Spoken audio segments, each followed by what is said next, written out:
The crystal glasses sparkled under the chandeliers, reflecting the party lights and decorations in the banquet hall of the Metropol restaurant. It was the Sokolovs' 10th wedding anniversary, and everyone expected it to be the event of the year. Guests gathered around to celebrate what they all believed was a perfect marriage.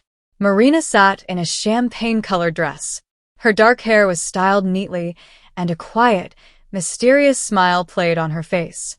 Next to her stood Denis, dressed in a sharp tuxedo, holding a glass.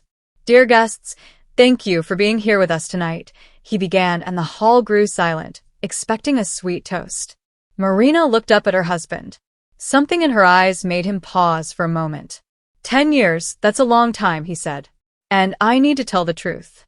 He looked around. "I've been disgusted by you since the first night." Gasps echoed.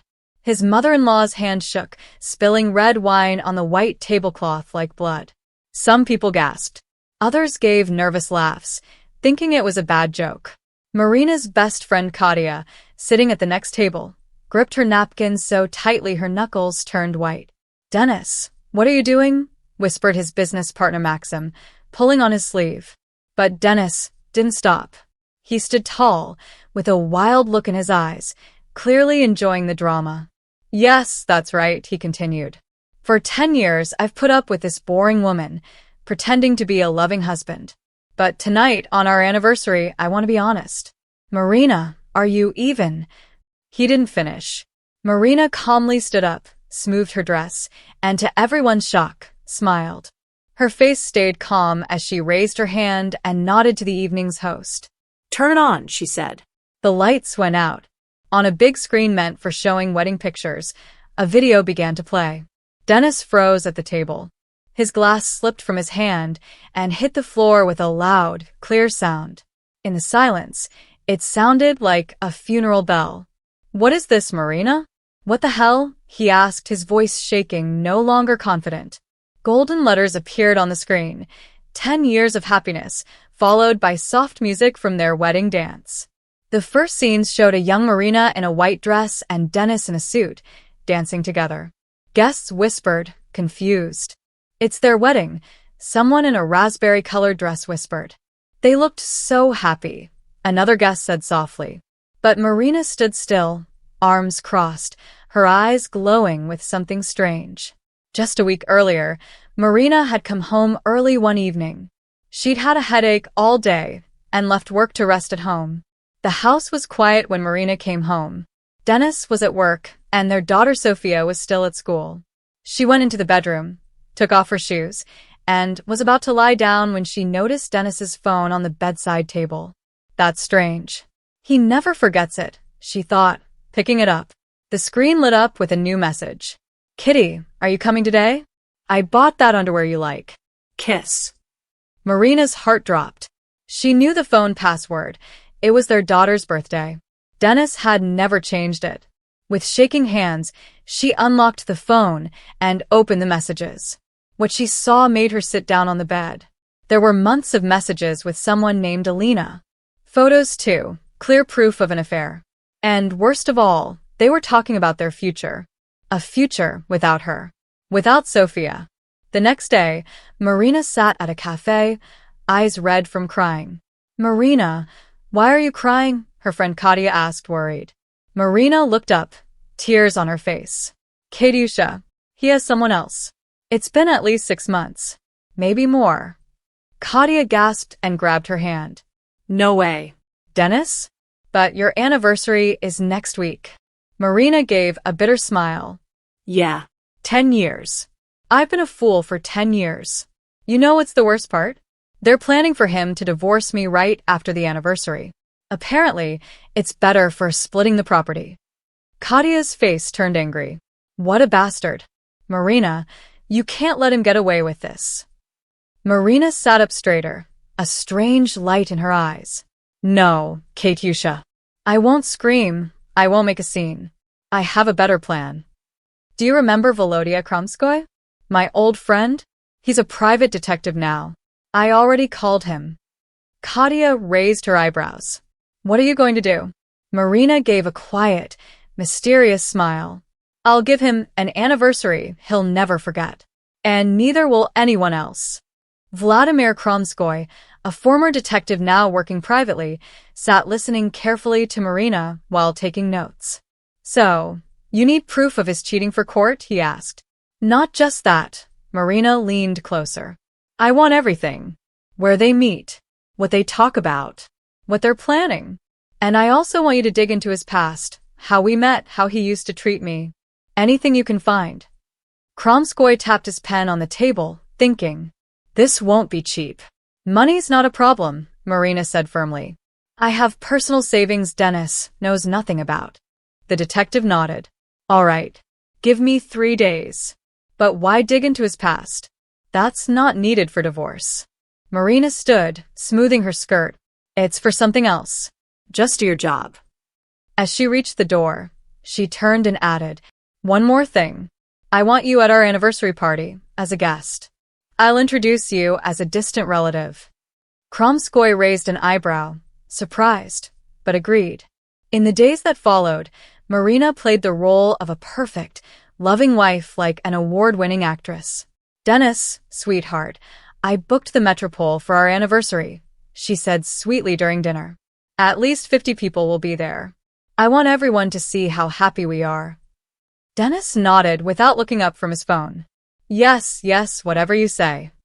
I also hired a videographer, Marina added, to make a film about our family, with photos and videos from the past 10 years. Denis frowned. What's with all this emotional stuff? Marina placed her hand on his. It's a big day. I want Sophia to see it someday and feel proud of her parents. At the mention of their daughter, Denis softened a little. All right, do what you want. Just tell me how much it'll cost. Marina smiled. Don't worry. I'll pay for it myself. Think of it as my gift to us. That evening, Sophia peeked into her mom's room. Mom, why are you crying? Marina quickly wiped her tears. I'm just happy, sweetheart. Your dad and I are having a party soon. Sophia climbed into bed beside her. Does Daddy love you? She asked simply. The question hit Marina like a slap. Of course, my love, she said, hugging her daughter and hiding her face in her hair. And, do you love him? Sophia asked again. I used to love him very much, Marina said honestly. Sophia thought about that. Used to? Marina hugged her tighter. But I love you now more than anything in the world. Sophia smiled. I love you too, Mommy. But Daddy's been acting weird lately. He doesn't read me bedtime stories anymore. Marina gently stroked her hair. He's just busy with work, sunshine. But soon, everything will change. I promise. Kromskoy kept his word. 3 days later, he came back with a thick folder. Your husband wasn't very careful, he said, laying out photos. He meets with this woman, Alina Petrovskaya, 3 times a week. She works in his department. She's 28 and single. Marina looked at the photos. A young blonde with a doll-like face leaning close to her husband outside a hotel. What about his past? She asked. Kromskoy pulled out another folder. That was harder. But I found something interesting. 10 years ago, your husband was in serious debt. He had a failed business and owed a lot of money. Then suddenly, he married the daughter of the company owner, and all the debt disappeared. Marina nodded. I figured something like that. What else? There's a recording, Kromskoy said. My friend worked at the club where your husband had his bachelor party. They recorded the night for their archives. There's a conversation you'll want to hear. He handed her a flash drive. Listen to it at home. I also got access to the hotel's cameras where he meets Alina if you need fresh footage. Marina stood up. I especially want recordings of what he says. About me. About our family. Kromskoy nodded. Everything will be ready in time for the anniversary. Marina locked herself in her office and plugged the flash drive into her computer. The screen lit up with a video from a nightclub. The video quality wasn't great, but the sound was clear. She saw Denis, clearly drunk, sitting in the VIP area with his friends. So, Denka, ready for family life? Laughed Maxim. What choice do I have? Denis said, throwing back his drink. Her dad promised me a deputy director job if I marry her. And my debts will be gone too. Still, she's pretty, someone said. Fresh. Denis shrugged. Yeah, but no passion. No fire. Honestly, it's better that way. She won't bother me with questions like where I am or who I'm with. His friends laughed. I just need to act like I'm in love for a while, Denis continued. Then we'll see. Maybe I'll get a mistress next year for fun. Marina shut off the video. Her hands were shaking with anger and pain. So it was all fake from the very beginning. Preparations for the anniversary were moving fast. Marina met with the event team, discussed the menu, decorations, and music. I want a big screen, she told the restaurant manager. We'll show a family film. Of course, Mrs. Sokolova. Everything will be perfect, he replied. She worked closely with the videographer and paid him triple to keep quiet. This is a surprise for my husband, she said. That's why we're editing everything in secret. The young man nodded and worked hard on the video. It's turning out very emotional, he said. Marina smiled. That's exactly what I want. 2 days before the celebration, Denis suddenly showed interest. Marina, don't you think this is a bit much? He asked. It's just a family event. Marina looked up at him with innocent eyes. But, darling, I've already paid for everything. And the guests are coming. Your parents are even flying in from Sochi. Denis frowned. My parents? Why did you invite them? What do you mean why? It's their son's 10th anniversary. They were so excited on the phone. Denis cursed under his breath and left the room. Marina heard him talking on the phone. Alina, Saturday won't work. This idiot is throwing a party for half the city. Yes, I know what I promised. Just wait a little longer, kitten. After the circus, I'll file for divorce. Katya came over to help Marina choose a dress. Marina, are you sure about this? She asked, flipping through the clothes. Maybe you should just file for divorce and be done with it. No, Marina said, putting on a champagne-colored dress. He humiliated me for 10 years, treated me like a fool. Now everyone will see the truth. And Sophia? Katya asked. I'll send her to my parents right after the official part, Marina replied. She doesn't need to see what's coming. Katya sighed. You've become so strong. Marina looked at herself in the mirror.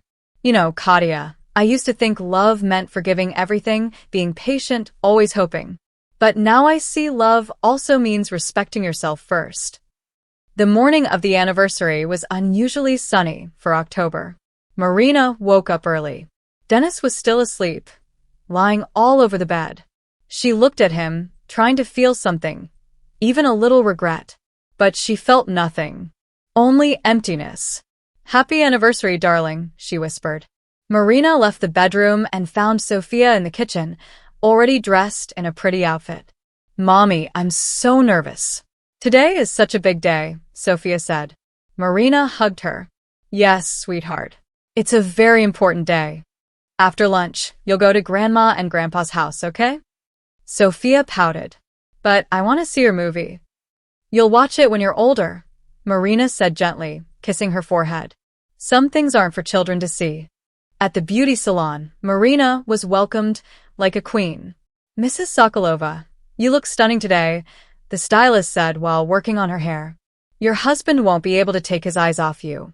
Marina smiled at her reflection, a mysterious smile. Hopefully, she thought, neither he nor anyone else will be able to look away. Her phone buzzed in her purse. It was a message from Kromskoy. Everything is ready. The latest footage from this morning looks especially good. See you tonight. Marina deleted the message and leaned back in her chair. Only a few hours were left before the presentation began. Around noon, Denis walked into the kitchen looking tired and grumpy. Marina, where's my tux? He yelled. In the wardrobe, where it always is, she called back from the bathroom. And don't forget the cufflinks I gave you on our 5th anniversary. Denis mumbled something but went to get dressed. An hour later, he came into the living room. Marina was already waiting, fully ready. How do I look? She asked, standing up in her elegant dress. You look nice, Denis said, adjusting his tie. Good for your age. Marina didn't even blink. Thank you, darling. You've aged well too. Alina agrees. The room went completely silent. Denis turned pale. What? What, Alina? Marina batted her eyelashes sweetly. Alina Petrovskaya. From your department. I invited your whole team to the party. Hope you don't mind. Denis swallowed hard. And no, of course not. They should have been told in advance. Oh, sorry, love. I wanted it to be a surprise. She already confirmed she's coming. Even asked what gift to bring. I told her the best gift is just having you there. She picked up her handbag. Let's go. I don't want to be late for my own anniversary. The car ride was full of tense silence. Denis tapped his fingers on the steering wheel nervously. Marina looked calmly out the window. Marina, he said, about what I said earlier about your age. I didn't mean it like that. I know what you meant, she replied quietly. You always say what you really think, especially after a few drinks. Denis twitched. What's that supposed to mean? Nothing, love. Just pointing out the truth. She paused. By the way, remember your bachelor party before the wedding? Denis tensed up more. Not really. I drank a lot that night. Yes, Marina said with a soft smile. I know. You drank a lot. And said even more. When they arrived at the restaurant, it was full of cheerful energy. Guests were already gathering. Waiters moved quickly between tables, checking everything. Marina, Denis. Marina's mother came over and hugged her son-in-law tightly. I'm so happy. 10 years, that's wonderful. Denis gave a stiff smile and accepted the congratulations, pretending everything was fine. Marina noticed Denis glancing nervously around the room, clearly looking for Alina. She'll be here at 8, Marina whispered in his ear. I made sure she wouldn't be late. Denis flinched. Marina, what are you talking about? What have you planned? Nothing much, she said softly. I just want a night to be unforgettable for everyone. Guests kept arriving, family, friends, and coworkers. The hall slowly filled with laughter and music. Kromskoy arrived, pretending to be Marina's cousin from Vladivostok. Nice to meet you, he said, shaking Denis's hand firmly and staring him in the eyes. Denis mumbled a reply and quickly walked away. All set. Marina asked Kromskoy quietly. Ready. The cameraman has everything in place. We're just waiting for your signal. At exactly 8 o'clock, Alina walked in. She was young, beautiful, and wore a tight red dress that left little to the imagination. She hesitated at the entrance, unsure of where to go, until Marina walked up to her with a big smile. Alina, I'm so glad you could make it, Marina said, taking her gently by the arm. Denis talks about you all the time. Says you're such a valuable employee. Alina blushed. Thank you for inviting me, Marina Sergeyevna. Oh, just call me Marina, she said sweetly. You spend so much time with my husband. You're practically family. Marina led her to the table. Sit here, next to Denis. It'll be easier for you two to talk. When Denis saw Alina being seated next to him, he nearly choked on his wine. His friend Maxim nudged him with an elbow. Hey, what's up with you? That your secretary or something? Denis coughed. YF from my department. Maxim whistled. Manned, some secretary. Lucky you. Isn't Marinka jealous? Denis glanced at his wife. She was laughing and chatting calmly with his mother, like nothing was happening. Dinner continued normally. People ate, drank, and gave toasts to the happy couple. Marina smiled, laughed, and responded to everyone with grace. But Katya, sitting beside her, noticed how tightly Marina's hand was gripping her glass, her knuckles white. Then the host stepped up and tapped the microphone. Ladies and gentlemen, we're at a very special part of the evening. The couple has prepared surprises for each other. First, we'll hear from the head of the family, Denis Sokolov. Denis stood up, holding his glass. And then, he said the awful words. But Marina was ready. She had planned for this very moment. 3 days before, Kromskoy had brought her the final recording. Denis, lying in bed with Alina, laughing about how he would humiliate Marina. I'll say it right in front of everyone, that she disgusts me. Let them all hear it. Then I'll file for divorce, and no one will blame me. Everyone will think I suffered all these years. Alina giggled. You're so brave, my little tiger. And what will she do? Cry and run away. She's weak. She has no idea what's coming. Back in the hall, the big screen came to life. Soft music started playing, their first dance song. Marina stood still, watching her younger self and Denis dancing at their wedding, twirling together in a waltz. The video showed a beautiful couple, smiling, in love. At least, that's what it used to look like. But now, knowing the truth, Marina saw it differently. Her husband's smile looked fake. His eyes were cold. The camera had captured the little things. How he looked above her head instead of at her. How he danced stiffly like it was a chore. How he glanced secretly at his watch. Then her voice played gently in the background. This was our wedding. October 4th, 2014. The happiest day of my life, or so I thought. The video continued. They cut the cake. Denis fed her a bite. They said their vows. I swear to love and cherish, in sorrow and in joy, in wealth and in poverty, said young Denis's voice on the screen. Someone in the audience sobbed. It sounded like Denis's mother. But then the screen changed. A new title appeared. 5 hours later. Now, it showed footage from a nightclub, the same one where Denis had his bachelor party. But this was after the wedding. The video wasn't very clear, but the sound was. Denka, what are you doing here? It's your wedding night, laughed Maxim. The bride let him go, someone joked. Denis was still in his wedding suit, now wrinkled and messy, and already drinking again. I told her we needed to unload the gifts from the car, Denis slurred. I had 40 minutes, so I came here. I've totally lost my shame. Laughter in the background. To hell with her.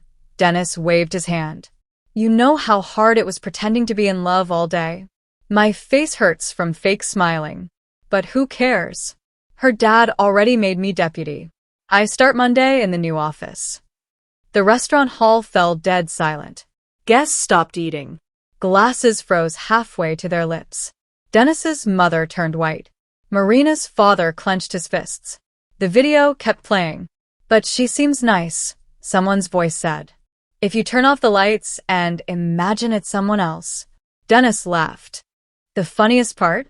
She really thinks I love her. Such a naive fool. She almost cried from happiness when I put the ring on. But I was just thinking about the job and paying off my debts. Alina, sitting at the table, began slowly sinking in her seat, clearly wishing she could disappear. Denis stood frozen, his face stiff with horror. But the video kept going. You can't fake it forever, Maxim's voice said on screen. Who said it has to last forever? Denis answered, hiccuping. 1 more year. I'll be settled in the company. Then I'll think about getting a mistress. Let her stay home and make babies. She's perfect, quiet, obedient, and totally clueless. Suddenly, Denis shouted, Turn it off, and ran toward the screen. But security, already warned ahead of time, gently stopped him and guided him back. Please calm down, Mr. Sokolov, the guards said politely. This is your family celebration. The screen changed again. 10 years later. And now came a new montage, clips of family life, birthdays, holidays, New Year's celebrations. The screen showed little Sophia taking her first steps. Then Denis helping her learn how to ride a bike. A family dinner. Laughing, smiling, moments of joy. But mixed with those clips were scenes from a different reality. Denis entering a hotel with another woman. Denis kissing someone in a parked car. Denis dining in a restaurant with yet another woman. Marina's voice spoke softly over the video. I didn't want to believe it at first. I kept making excuses. Late nights at work, strange phone calls, the smell of perfume that wasn't mine. I told myself I was being paranoid, that he loved me, that we were a family. But then 3 months ago, I saw this.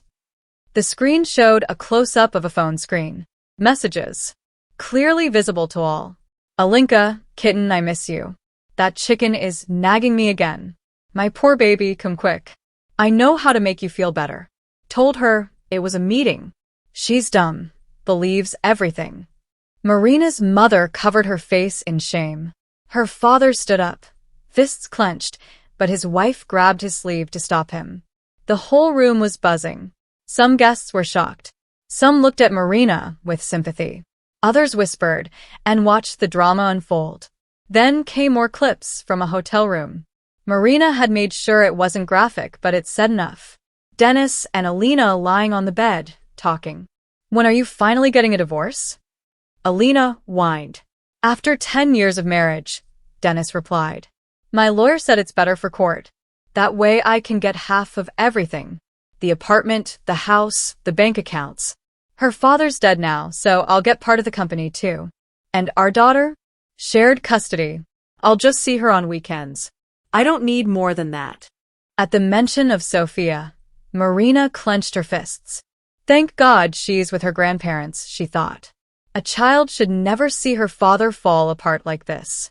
Then the final clip appeared, recorded that very morning. Denis was on the phone, not knowing a security camera was filming. "Yeah, Maxim, I'm going all in today. I'm gonna say she disgusts me.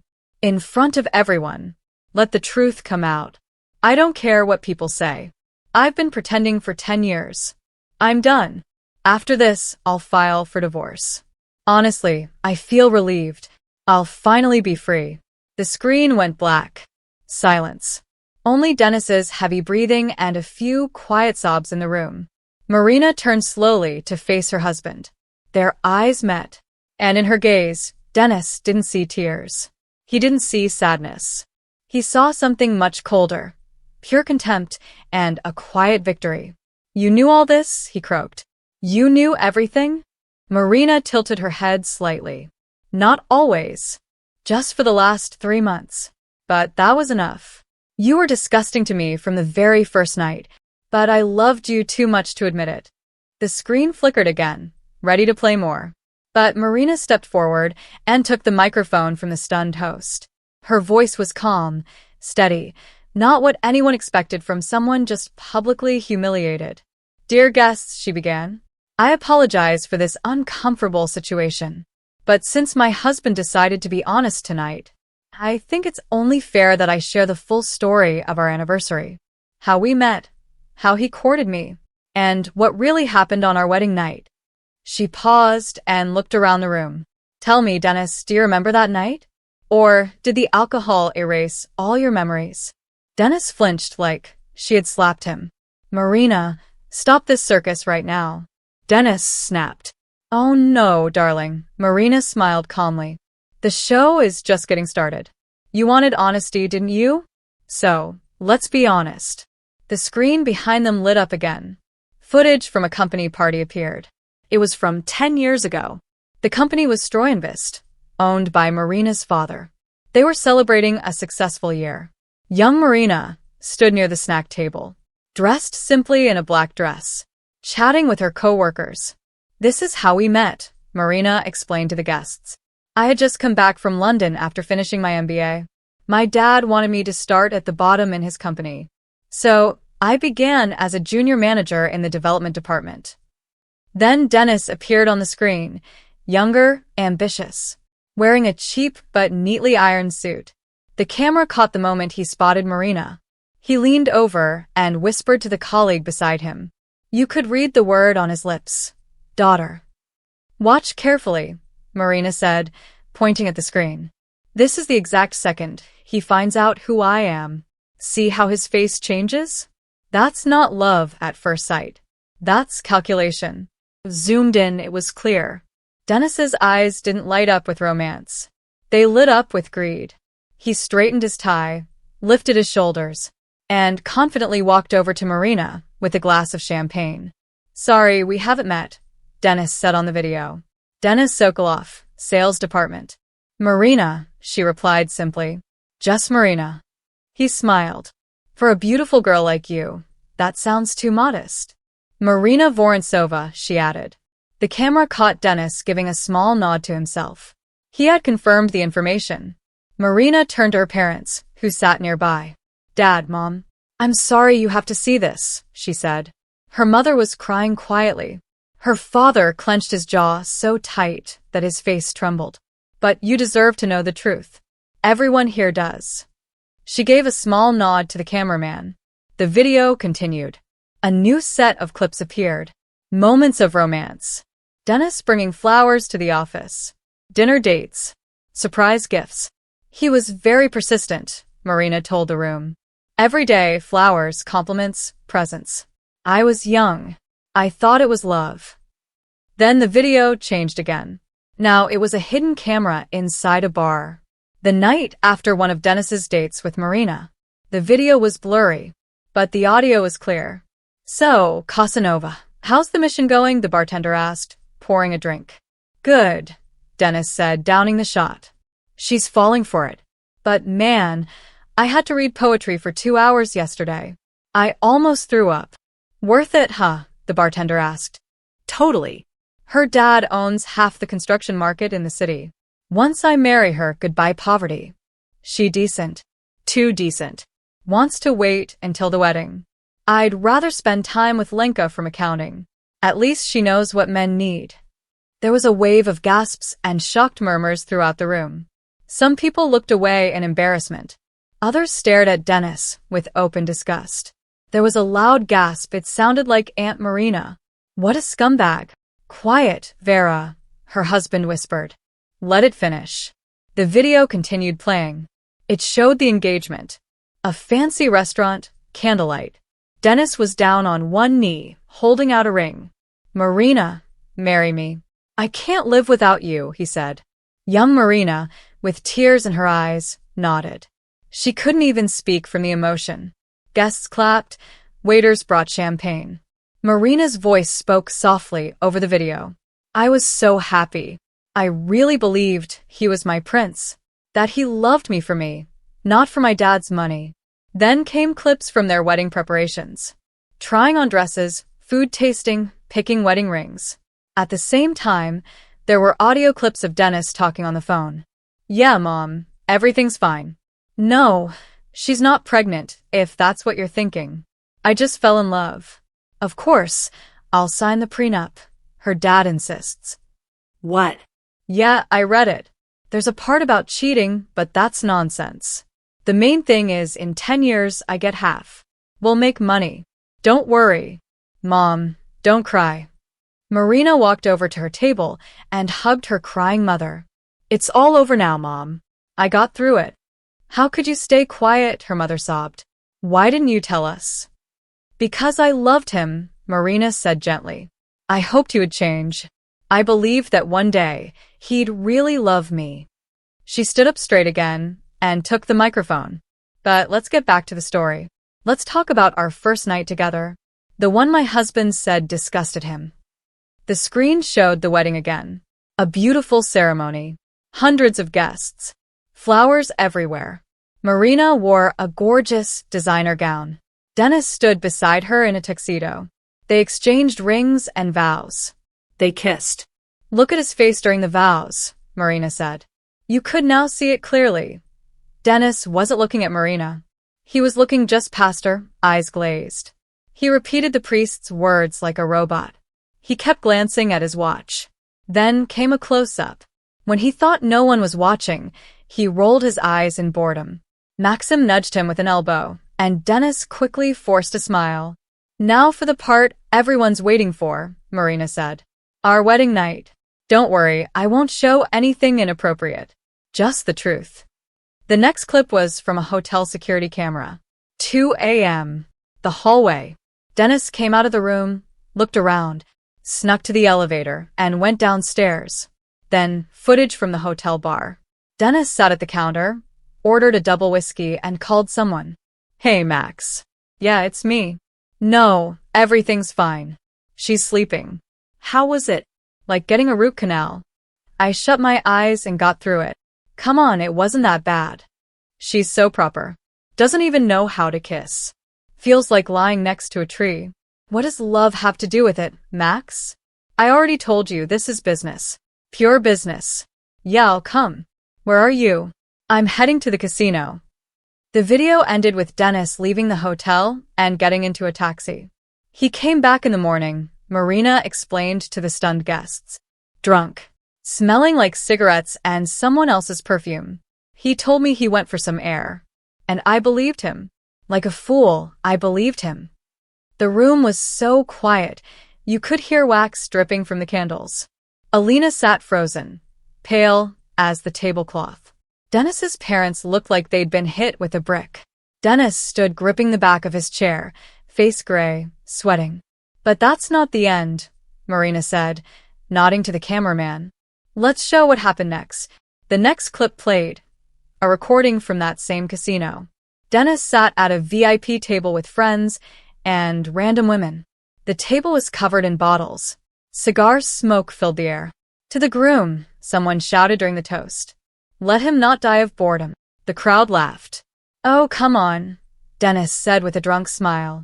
"It's not that bad. Marina's a good girl, quiet, obedient. She'll make a perfect wife. I'll earn the money, and she'll stay home and cook borscht."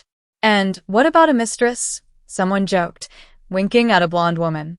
"Of course," Denis laughed, clinking glasses with her. "Wife for status. Mistress for the soul. That's how our grandfathers lived, and they were fine." The hall began to stir. One man shook his head in disgust. Women whispered to each other. The mood was turning. Marina's father stood up. "Marina, sweetheart, maybe that's enough. We get it." "No, Dad," Marina said firmly. "Please sit. This is important. Everyone needs to see who this man really is. The one you thought was such a good husband and son-in-law." Her father sat back down slowly, but his fists stayed clenched tight. The video continued. Now it showed pieces of family life, but from a different perspective. Marina is setting the table for dinner, lighting candles. The clock says 8:00 p.m., then 9:10. She's still sitting alone. The candles have almost burned out. Finally, at 11:30, Denis walks in. "Sorry, I was working late," he says, not even looking at her. "I'm not hungry. I'll eat in the kitchen." He walks off. He doesn't even see the tears in her eyes. Another video. Marina is in a hospital. A doctor smiles at her. "Congratulations. You're 6 weeks pregnant." Her face lights up. She grabs her phone. "Denis, I've got amazing news." "No, not over the phone. Please come home." "Another meeting? But this is important." "Okay, see you tonight." That evening, Marina greets him with a cake that says, "We're going to be parents." Denis stares at the cake, then at Marina. "Pregnant? Terrible timing. I've got a big project. No time for this." Marina's smile fades. "I thought you'd be happy." "I am happy," Denis snaps. "Just not now. You could have been more careful." Marina's voice played over the footage. "You know what the saddest part is? I kept making excuses for him. I told myself he was just tired from work, that he was doing it all for our family. I believed when the baby was born, things would change." The screen showed Marina holding newborn Sofia in the hospital. She looked tired, but glowing with joy. Denis walks in holding flowers. "Am I late?" he asks. 2 hours late, the nurse says. "But it's a healthy baby girl." Denis steps up to the bed and looks at his daughter. "Well, hello there, Sofia." He shrugs. "Doesn't look like me. Just like her mother." He immediately pulls out his phone. "Hello? Yeah, I'm listening." What? "Right now? But I'm at the hospital." "Fine, I'm coming." Someone in the room gasped, likely Denis's mother. "He can't be that heartless," she whispered. "That's his own child." But the screen kept going. Footage appeared from a private archive the detective had found. Another one of Denis's wild nights, this time a sauna with his friends. "How's Marina?" someone asked. "She's fine," Denis said casually, passing a drink. "She's raising the kid and taking care of the house. Perfect wife. Like I said, no jealousy, no drama." "Why would she be jealous?" he added. "I play it smart. I come home on time. I don't get caught. Everything clean. Only during lunch breaks or on business trips." Everyone laughed. That's how it should be. Wife at home, mistress in the city. Yeah. My current one's just temporary. I've got my eye on a new girl in the department. Her name's Alina. Legs like fire. Alina sat frozen in her seat, white as a sheet. It looked like she might faint. Marina saw it and smirked. "Don't worry, sweetheart," she said calmly. You weren't the first. And you definitely won't be the last. Before you, there was Oksana from accounting, Irina from legal, Svetlana from PR. Marina said calmly. I know about all of them. The detective I hired is very thorough. Denis flinched. Marina, stop this. It's slander. I'll sue you. Hand it over. I have all the proof, Marina said with a shrug. Photos, videos, voice recordings, even witness statements. She gave him a sharp look. Your friend Maxim? Turns out he's very chatty when he thinks the tax office might be watching him. Suddenly, a video began to play on the screen. It was a recording of Denis talking to a lawyer, dated just a month ago. I need advice on how to get a divorce, Denis said in the video. But I want to keep it private. Of course, the lawyer replied. What's the situation? We've been married for almost 10 years, Denis explained. We have a child, shared property. She doesn't work. I'm the only one bringing in money. Okay. Did you sign a prenup? Yes, but there's a clause. If I'm found guilty of cheating, I get nothing. So, I need her to be the one blamed. Can we arrange that? The audience in the halls erupted. Scumbag, someone shouted. What a lowlife, echoed another. The security guards tensed up, ready to step in. But Marina calmly raised her hand. Wait. You haven't seen the last part. The screen changed again. Now, footage from 2 days ago appeared.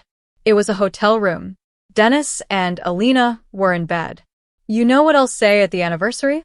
Denis said, playing with Alina's hair. I'll tell everyone she disgusted me from the very first wedding night. Alina giggled. You're so brave. What will she do? Cry and run out? She's soft, Denis said. She can't handle public embarrassment. The guests will be my witnesses in court. They'll say I was miserable in the marriage. It's the perfect plan. Marina stared at Denis across the room. Perfect plan, she repeated. Except for one thing, darling. 10 years ago, I really was soft and vulnerable. But 10 years with you changed me. She stepped toward the table where Denis was sitting. He had gone pale. You taught me a lot, she continued. How to stay silent. How to smile while falling apart inside. How to wait for the right moment. Marina looked him straight in the eye. You know when I truly realized our marriage was a lie? Last year, when Sophia was sick. Pneumonia. Fever over 40 degrees Celsius. The doctors said she was critical. Denis twitched but didn't speak. I called you. I begged you to come. You said you had an important meeting with investors. She snapped her fingers. A new video appeared on screen. Footage from a bowling alley. A corporate party. Denis was there, laughing, throwing strikes, and flirting with waitresses. Marina's mother broke into tears. Her father hugged her tightly, but the way he glared at Denis said it all. Marina kept going. That's when I understood. You're not just a bad husband. You're a bad father. And that is something I will never forgive. She turned to the guests. Dear friends, I'm sorry for ruining your evening, but I wanted you to know the truth. So there be no rumors, no guessing, no lies. So no one thinks I left my perfect husband because I was selfish or met someone else. No. I'm leaving a man who lied, cheated, used me like an ATM for 10 years, and never truly loved me. Marina. Denis jumped up, knocking over his chair. How dare you? I worked hard for this family. Marina laughed, her voice sharp. For me? You call lying, cheating, and chasing younger women hard work? Denis, sweetheart, Marina said with a calm smile. I think you forgot something. For all these years, we've lived on my father's money. He bought our apartment. He gave us the car. He built the country house. Even the job you have at his company, that was his wedding gift to us. She paused and tilted her head. And what did you do? Oh, that's right. You spent your own salary on girlfriends and parties. A few people in the room laughed, that uncomfortable, shocked kind of laugh. The absurdity was too much to handle. It's all lies, Denis shouted, turning to the guests. She set me up. It's fake. But no one believed him anymore. Even his parents looked away in shame. Just then, a calm male voice spoke up. Denis Andreevich. Everyone turned. It was Kromskoy, who now stood up from his seat. Let me introduce myself properly. Vladimir Kromskoy, private investigator, licensed and legal. Everything you saw tonight was collected lawfully, video from public places, witness interviews, and open source data. He looked around the room confidently. And if anyone would like to review the full report, I can provide all the evidence to prove it's real. Denis stared at him like he was seeing a ghost. You've been spying on me, he muttered. At your wife's request, Kromskoy said. Though honestly, you made it very easy. You didn't even try to hide. You acted like you had nothing to lose. Because he thought I was stupid, Marina added, her voice calm but cutting. A naive fool who would keep believing in his lies. And you know what? He was right. I was that fool. But even fools have a breaking point. She walked over to the glowing screen. Show the final message, she said. Words appeared on the screen.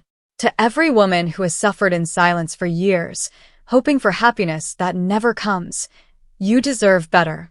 Marina Vorontsova. Not Sokolova. Vorontsova.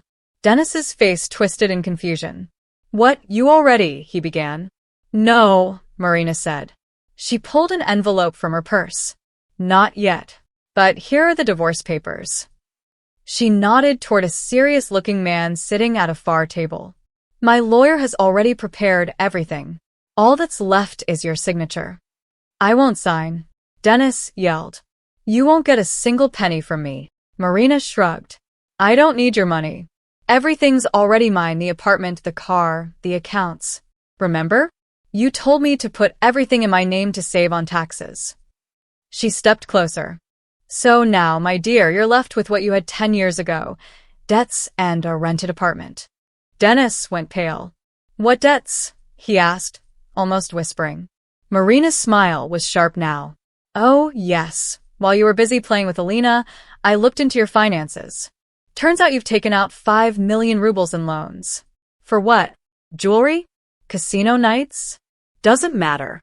What does matter is that the loans are all under your name. I'm not a guarantor. You'll be paying them off from your new salary. New salary? Denis asked, stunned. What do you mean? That's when Marina's father stood up.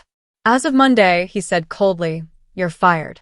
You broke company rules, using company time and resources for personal affairs, dating subordinates, misusing your position. We don't tolerate that. The old man leaned on his cane. His eyes were full of disappointment. You know, Denis, Marina's father said slowly, his voice trembling, I always had a feeling you married my daughter for money. But I hoped I was wrong. I hoped that one day you'd truly love her.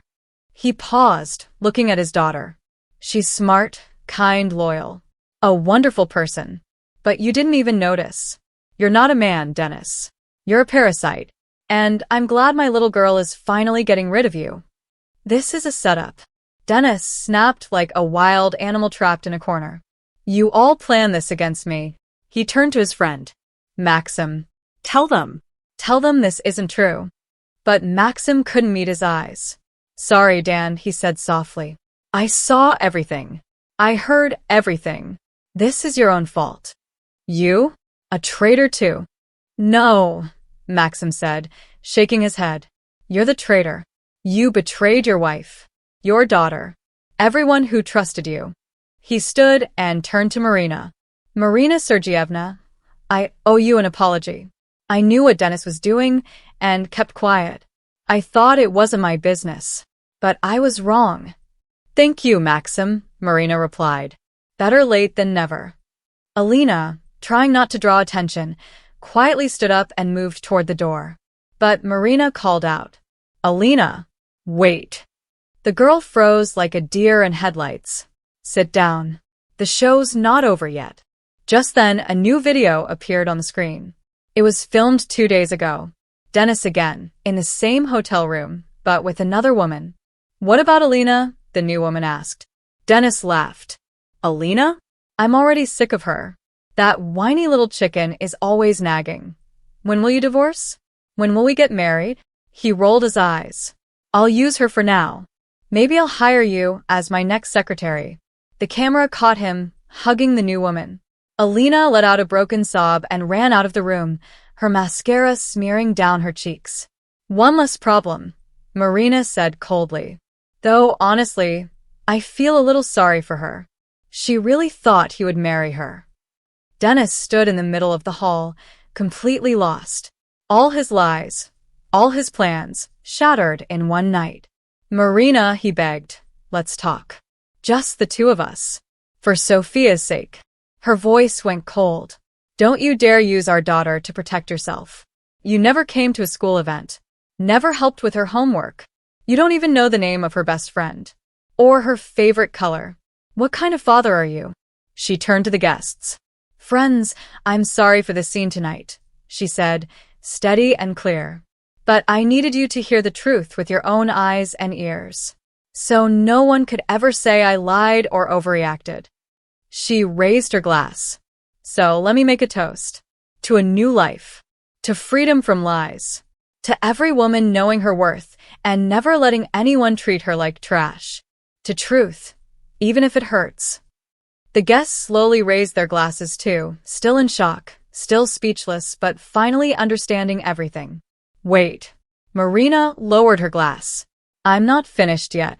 She looked around the room, calm but firm. What you've seen so far, it's just the tip of the iceberg. 10 years, that's 3,650 days. And almost every single day was built on lies. She nodded to the cameraman. Let's continue. Chapter 3. A Chronicle of Deception. A new title appeared on the screen. Denis, who had been slowly heading for the door, froze in place. You made a film about our whole life? He asked in a hoarse voice. Not everything, Marina replied, settling into a chair in front of the screen. Just the moments that mattered. You should sit too. This is about you, after all. The next video showed their second wedding anniversary. A cozy restaurant. Soft candlelight. Marina in a beautiful dress hands Denis a gift. A Swiss watch, Marina's voice explains from the video. The exact brand he once said he wanted. Denis opens the box. The camera zooms in on his disappointed face. Thanks, he says flatly, putting the box aside almost immediately. And what about my gift? Marina asks hopefully. Denis pulls a crumpled envelope out of his pocket. Here. Cooking classes, he says while scrolling on his phone. So you can cook better. Marina's face in the video flashes with hurt, but she quickly covers it with a smile. Thanks, love. Very practical. Back in the room, Marina turned to the guests. That watch cost 300,000 rubles. I saved up for 6 months to buy it. He sold it 1 week later. I found it in a pawn shop. Someone gasped in disbelief. And that wasn't the only time, Marina went on. The screen began showing clips, one after another. Marina gives Denis a tablet for his birthday. A month later, she finds a receipt for its sale. She buys him a gym membership. He exchanges it for cash. She plans a surprise trip to Paris. At the last minute, he cancels, saying he's busy with work. But in reality, he flies to Thailand with a mistress. Marina's voice trembled slightly. But you know what hurt the most? Not the money. Not the gifts. It was how he lied to our daughter. A new video began playing. Little Sophia, maybe 4 years old, sat by the window with her face pressed to the glass. Mommy, will Daddy come to my party? She asked. Of course, sweetheart, Marina replied, stroking her daughter's hair.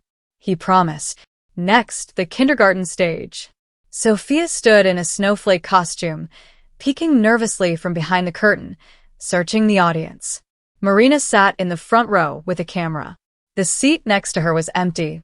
Sophia walked on stage, her little eyes already full of tears. After the performance, she ran into her mother's arms. Daddy didn't come, she cried. He was stuck at work, baby, Marina whispered. He always works late. Then Marina snapped her fingers. A new video played, this one from that same night. It was Denis, at a bowling alley, laughing with a red-haired woman, hugging her, cheering as she scored a strike. The timestamp matched the time Sophia was performing. Marina stood up slowly. And still, I believed him. I wiped Sophia's tears. I made excuses. I kept trying. She used to say, Daddy is just really busy. He's working hard for us. Marina said quietly. But one day Sophia asked me, Mom, maybe Daddy just doesn't like me? She paused. What was I supposed to say to that? Denis's mother started crying. My poor little Safachka, my granddaughter. Denis's father stood up. Son, is this true? You didn't even come to your daughter's school performances? Denis snapped. Oh, come on. You don't understand. I had a job, a career. I was making money. Money. Marina's father scoffed. Denis, you were earning a deputy director's salary at my company. Good money, but not millions. And where did all of it go? To your family? Then a new video began on the screen, a slideshow of receipts and bank statements. Restaurants, jewelry stores, boutiques. Diamond earrings, 150,000 rubles. Marina read aloud. Were those for me? She looked at Denis. He said nothing. Cartier bracelet. 200,000. Not for me either, she added. Trip to the Maldives. 500,000 rubles. She looked at the guests. While Sophia and I were staying with my parents in Anapa, he was sunbathing with someone else. Denis turned pale. Were you digging through my things? No, darling, Marina said calmly, smiling faintly.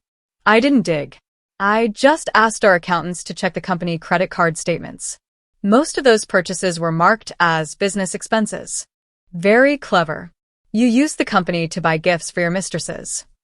Marina's father stood up, his face red with fury. So that's where the company money was going, he said. We thought those were client lunches. Well, technically they were, Marina said with a shrug. If you count 20-year-old models from escort agencies as clients. The screen changed again. Footage from 7 years ago. Marina's 30th birthday. The house was decorated with balloons. The dinner table was full of food. Sophia, still little, looked around and asked, Where's Daddy? He'll be here soon, Marina replied, but you could already see in her eyes, she didn't believe it. An hour passed. Then 2. Then 3. Guests started looking uncomfortable. Eventually, Marina cut her birthday cake alone. At 11 p.m., after everyone had gone home, Denis finally showed up, clearly drunk, with lipstick on his collar. Happy birthday, he mumbled, handing her a single crushed rose, the kind you grab at a gas station. Sorry. Long meeting. Marina said nothing as she took the rose. Sophia was waiting for you. She cried. She finally said. Well, go wake her up then. Denis grunted as he opened the fridge. Is there anything to eat? Marina turned to the audience. I didn't say anything that night. I didn't yell at him. Why let our daughter see her father like that, drunk and heartless? She took a breath. But you know what I found the next morning? Another photo appeared on the screen, a social media post. Denis was smiling in a nightclub hugging 2 blondes. The caption read, Celebrating our promotion. Love this boss. The date on the post. Marina's birthday. A promotion, by the way, that my father arranged for him, she added. And he celebrated with everyone but his wife. The screen began to show more. Clips, photos, and dates. Missed birthdays. Forgotten anniversaries. Family events Denis never showed up for. Sophia's first day of school. Denis was out fishing with friends. Marina's graduation from her MBA program. Denis claimed to be on a business trip, but was actually in Sochi with another woman. Marina's parents' golden wedding anniversary. Denis said he was sick, but was spotted later that evening at a casino. Then she turned to him again. Do you remember our 5th anniversary? I planned a trip to Venice. I always dreamed of riding in a gondola, just like in the movies, Marina said softly. So, I booked a hotel, bought the tickets, planned everything for our anniversary. And what did you do? A recording of a phone call began playing on the screen. Marina, listen. Something came up, urgent, Denis's voice said. The Chinese delegation is coming. Big contract. Just go alone, okay? Or take a friend. I'll pay. But Denis, it's our anniversary. So what? We'll celebrate later. You're not a child. Don't get all emotional. The next scene showed Marina sitting alone in a gondola in Venice. She had a sad smile on her face. At the same time, security footage from a fancy restaurant in Moscow appeared on the screen. Denis was seen having dinner with the so-called Chinese delegation and a young, long-legged translator who, strangely enough, was sitting on his lap. Marina raised her fingers to make air quotes. Remember that big contract you said you signed for 50 million rubles? Several employees in the room nodded. They'd heard about it. Well, I checked. Yes, the contract exists. But the one who actually signed it was Petrov from the next department. Denis just took credit, like he always does. More documents appeared on the screen, reports, presentations, projects. Look at the authors' names, Marina said, pointing. Elena Krylova, Mikhail Zaitsev, Olga Petrenko. Then came video clips of Denis giving presentations, acting like the projects were his. He was shown receiving praise, bonuses, and even awards. He didn't just steal money. Marina's voice turned sharp. He stole people's ideas, their work, their achievements. And how many smart, hardworking people did he push out of the company just so he could steal their work? Someone stood up in the audience. Others started murmuring and nodding. That's why I got fired, one man said. He told the bosses my idea was a failure, then used it himself. Same here, another added. Now it all makes sense. Denis tried to speak up, to defend himself, but his own father cut him off. Denis, is this true? He asked quietly. Did you steal other people's ideas? Dad, it's business, Denis said, irritated. Survival of the fittest. That's how it works. Old Mr. Sokolov shook his head slowly. No, son. A strong man builds his own path. A strong man earns respect. What you are is a thief. A petty thief in an expensive suit. Denis's mother started crying. How could you, she whispered. We raised you to be honest. Honest. Denis laughed bitterly. You're the ones who always told me. Marry for convenience. Think about the benefits. Don't you dare blame your parents. Marina cut in firmly. They just wanted the best for you. Sure, they were happy when you married the daughter of a rich man. But they truly believed you loved me. She looked at her mother-in-law with soft eyes. I even heard you tell your friends, Anna Petrovna, my Deniska is so in love, he can't take his eyes off his bride. She nodded gently. It's not your fault. You were also one of his victims, Marina said softly to her mother-in-law. The elderly woman could only nod through her tears. Meanwhile, a new video began playing on the screen. It was Christmas 5 years ago. Marina and little Sophia were decorating the tree, baking cookies, and wrapping presents. And what are we giving Daddy? Sophia asked. Marina hesitated for a moment. How about we draw him a card? Sophia happily got to work. On the card she wrote, To Daddy, from Sonia. I love you. That evening, the family gathered around the tree. Sophia gave the card to her dad. Daddy, this is for you. I made it myself. Denis barely looked at it. Yeah, thanks, he said and quickly set it aside. Did you like it? Sophia asked, looking up at him. What? Oh, yeah, sure, very nice, he muttered, already glued to his phone, typing away. Marina's eyes filled with sadness as she saw the light fade from her daughter's face.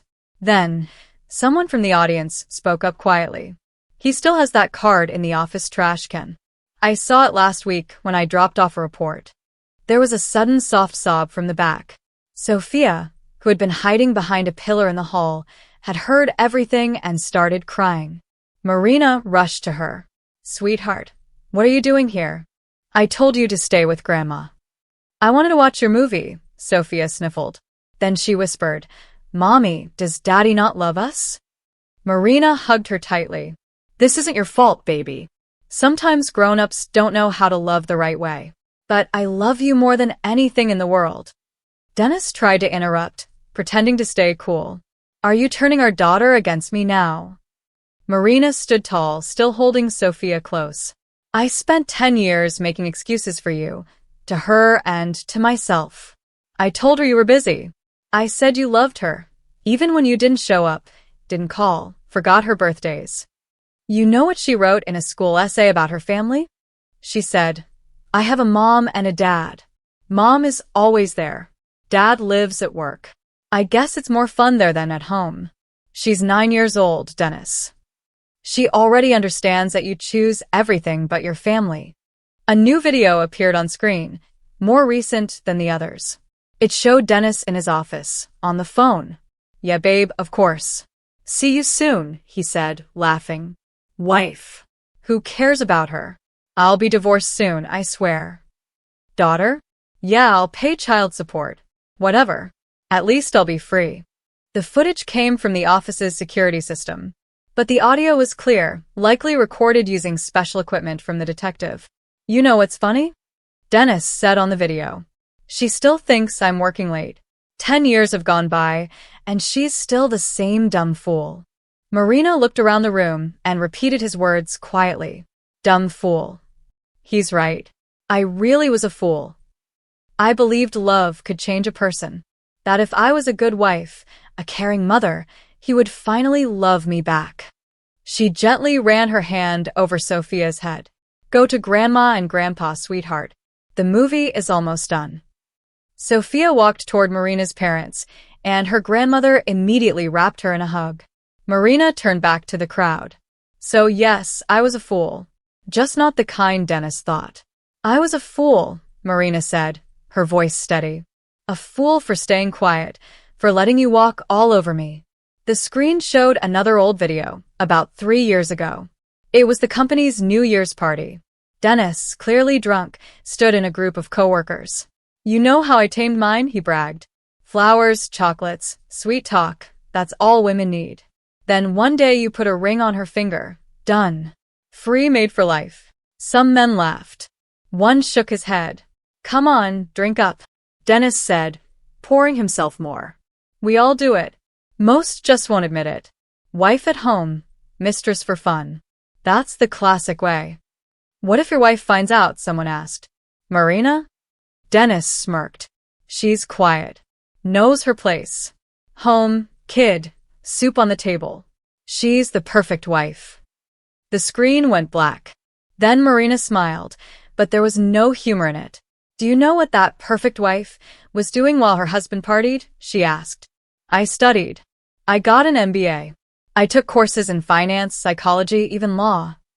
I read, I learned, and I raised our daughter. She pulled a folder from her purse. These are my diplomas and certificates. Here are the job offers I got. She held up papers. Director of Development at an international company. Consultant for an investment fund. Lecturer at a business school. You know why I said no? She asked. Because Denis told me, why work? I provide for the family. You stay home. Take care of the kid. Her voice grew sharper. And I listened. Like a fool, I stayed. I believed him. I believed family mattered more than a career. She paused. And you know what?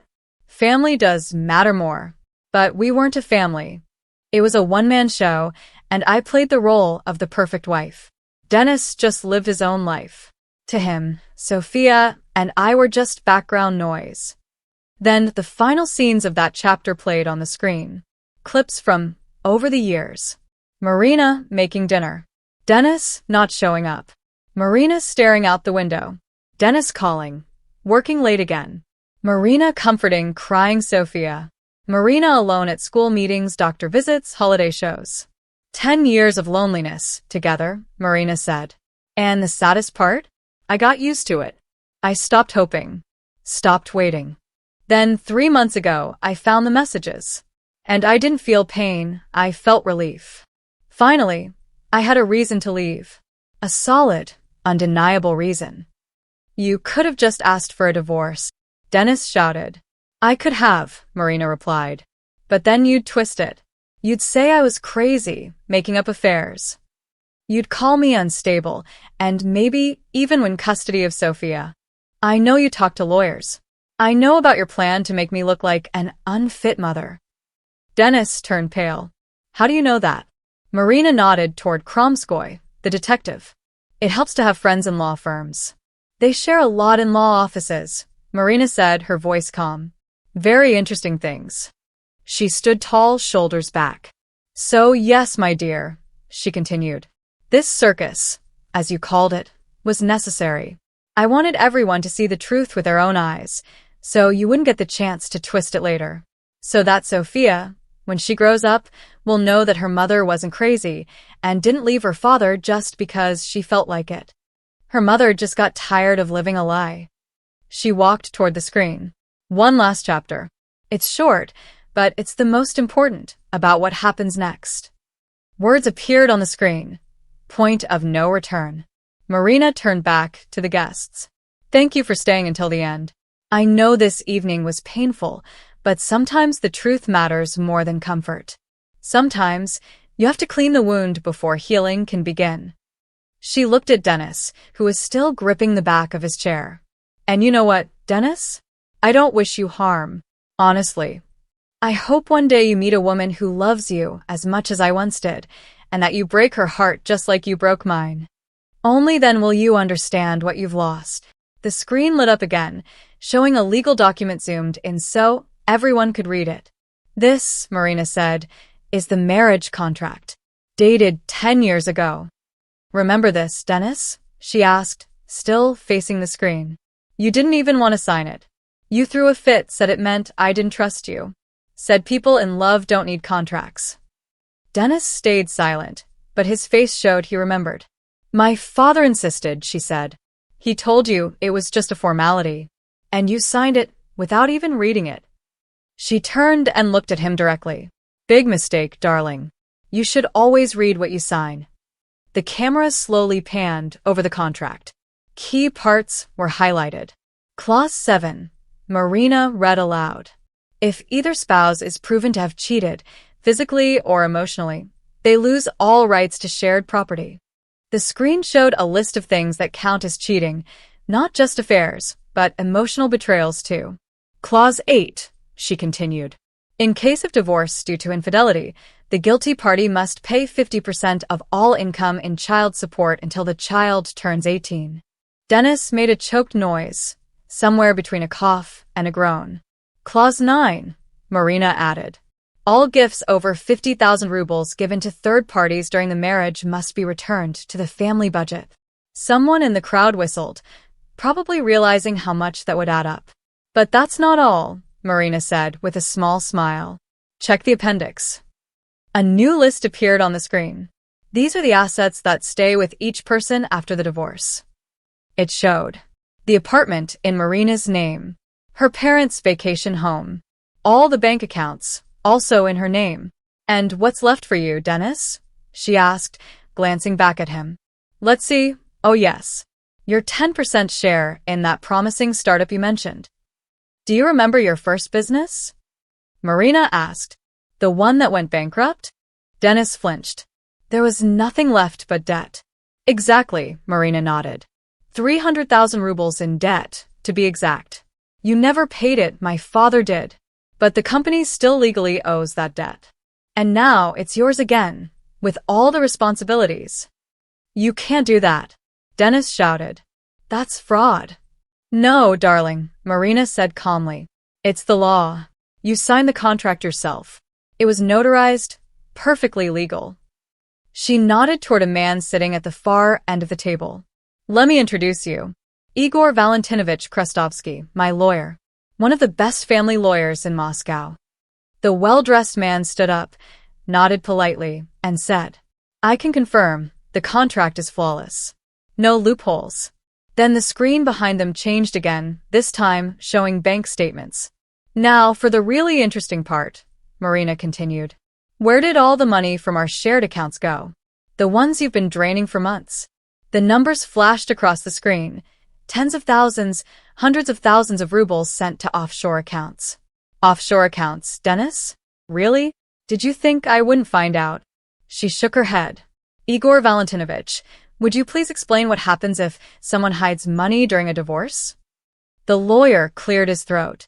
According to Article 115 of the Family Code, hiding assets means not only returning the money, but also paying penalties.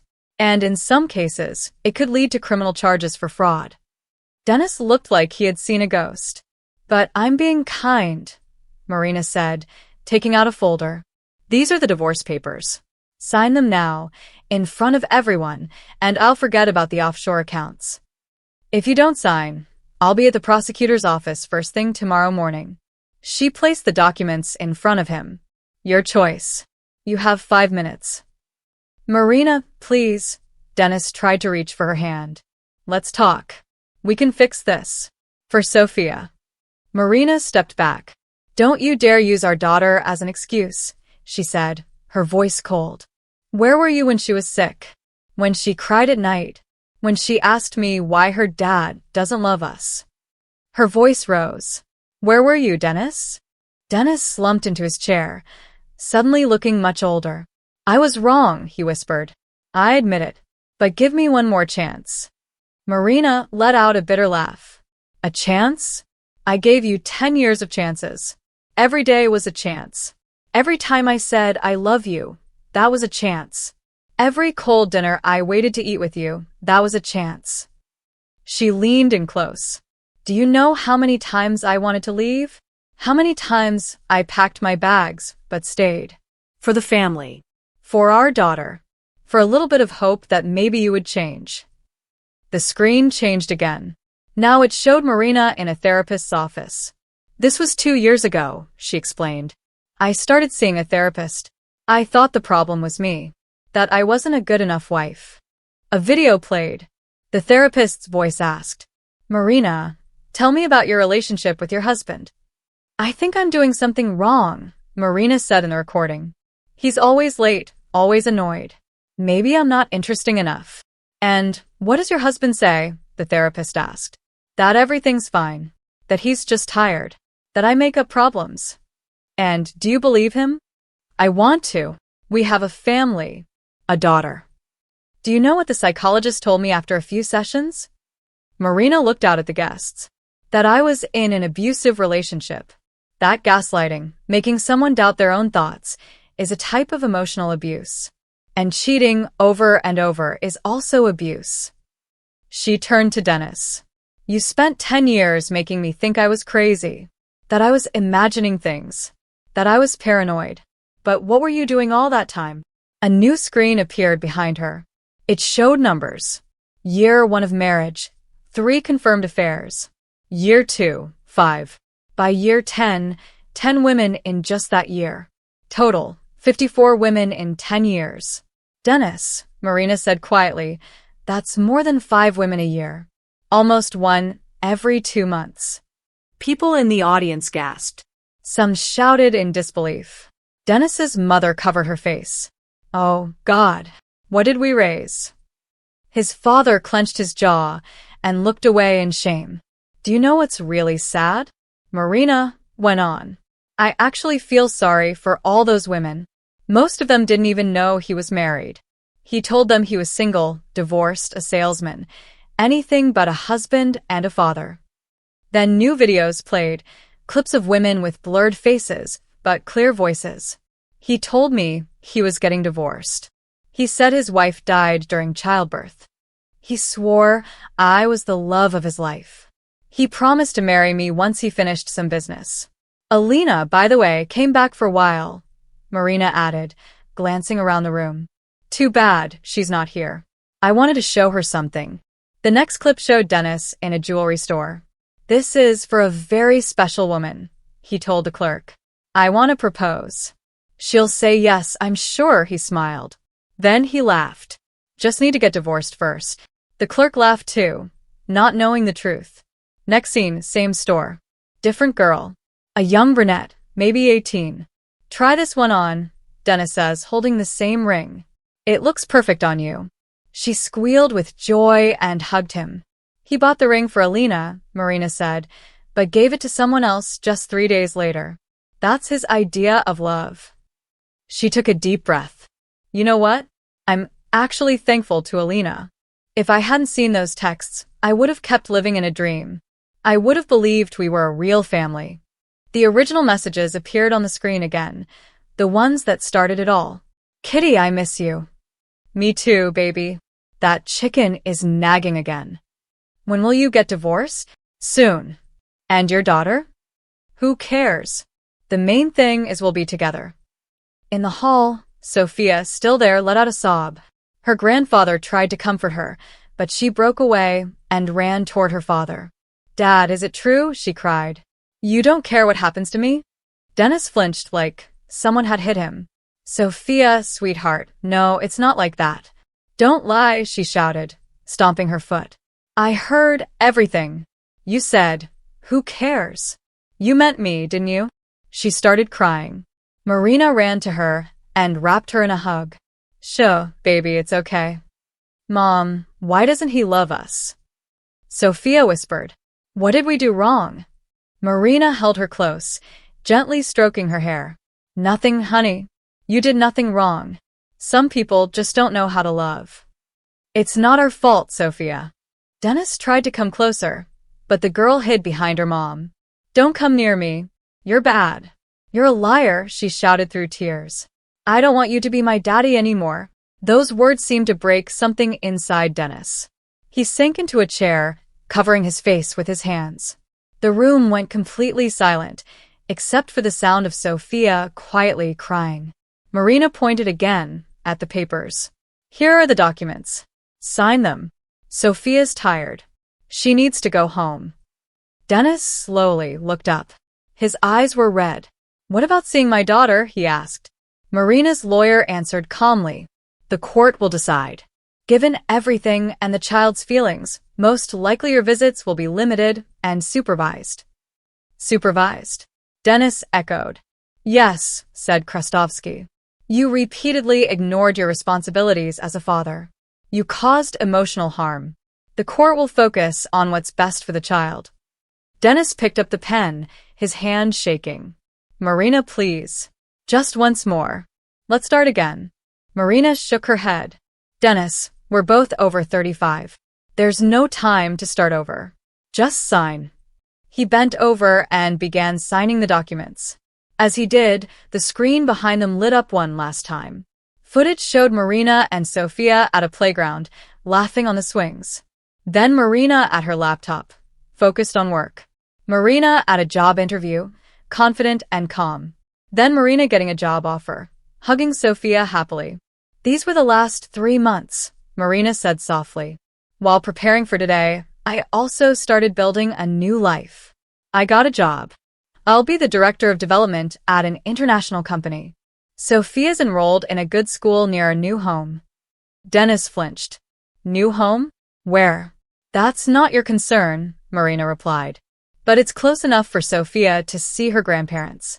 And maybe even you if the court allows it and if you behave properly. Denis signed the last page and dropped the pen. Happy now? Family destroyed. Marina calmly picked up the documents. There was no real family, Denis. Just an illusion. And I was the only one trying to keep it alive. You were just feeding off my love. She handed the papers to her lawyer. Igor Valentinovich, please take care of this. The sooner, the better. Of course, Marina Sergeyevna, he nodded. Since it's mutual and the prenup is valid, the divorce will be final in about a month. A month, Denis repeated. 10 years together and only a month to end it. Marina gave a sad smile. Yes. Strange, isn't it? You can spend years building something and only minutes to tear it all down. Marina turned to the guests. Dear friends, I'm sorry for ruining the evening. The official part is over. If anyone wants to stay, dinner is already paid for. If you'd rather leave, thank you for being here with us during this tough moment. The guests looked at each other and started whispering. Some quietly said goodbye and left. Others came up to Marina to offer their support. Her parents hugged her tightly. Denis's mother wiped her eyes with a handkerchief, crying softly. His father just sat there, staring at nothing. Finally, he looked up. Marina, forgive us. We didn't know. I know, Pyotr Andreevich, Marina said gently as she walked over to them. This isn't your fault, and you'll always be welcome in our home. Sophia loves you, you're her grandparents. That won't change. Her mother-in-law looked at her son, still sitting frozen. But what about him? She asked. That's his choice, Marina said with a shrug. He's a grown man. Let him figure his life out. Then she took Sophia's hand. Come on, sweetheart. Time to go home.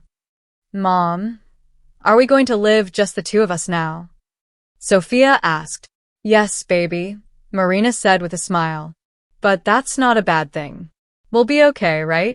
Sophia nodded quickly. Really, Mom? Can we get a dog now? Dad, never let me. Marina smiled, her first real smile that evening. Of course we can. We'll go to the shelter tomorrow and pick one out.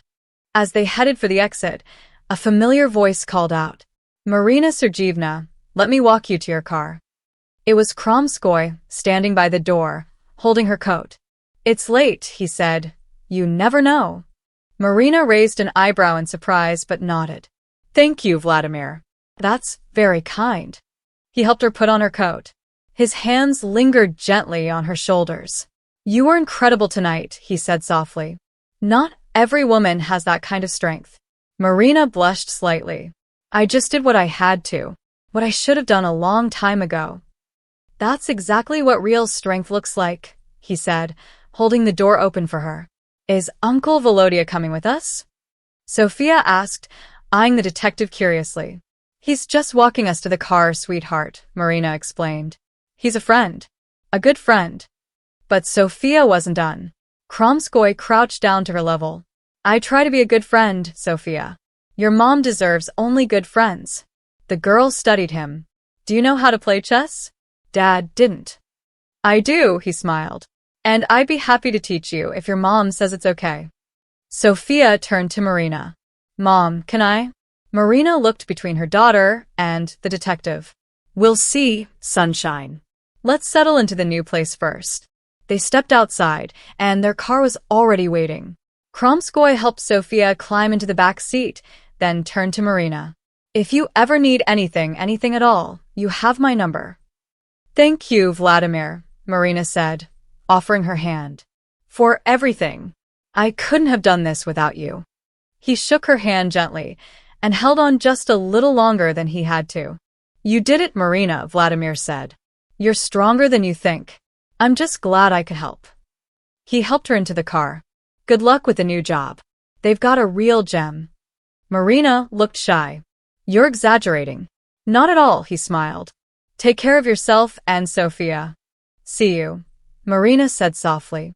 The car began to drive away. Marina looked back at the restaurant one last time. She saw people still inside, guests, waiters moving around, and somewhere in there, Denis, the man she had spent 10 years with.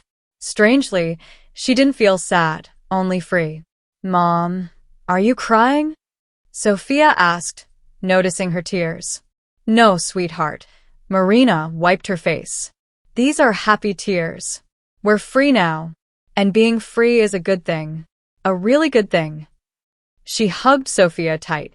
It means we get to live the way we want. No lies, no pretending. And with a dog? Yes, even with a dog, Marina laughed. As they passed a park, Marina caught her reflection in the car window, tired, but peaceful. She looked like someone who had finally taken off a heavy mask. You know what, Sophia? She said softly. Sometimes an ending isn't a bad thing. Sometimes it's a new beginning, like in fairy tales. Yes, Sophia nodded. But this is our fairy tale, and we get to choose the ending. That's right, Marina smiled. Sophia snuggled close. Let's make it a happy one.